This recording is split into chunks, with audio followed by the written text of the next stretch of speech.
The next breakthrough in spine care isn't happening in the operating room. It's happening here. Patients don't usually see what happens before a new treatment reaches the clinic, but that's where better care begins. So I happen to be today in a lab in Florida, of all places, with several members of the Pain Center of Arizona team.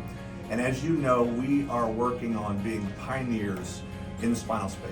We ended with simple injections, but now we are creating a bridge to some of the more invasive and less invasive procedures for you.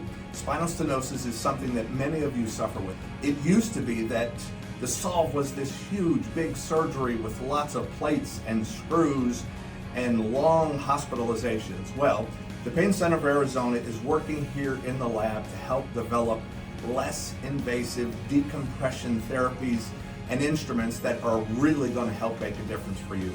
It's about smaller surgery, it's about quicker recovery, it's about getting you back into life. We're excited for you to ask any one of the Pain Center of Arizona physicians soon about this innovative technology that we're bringing to you.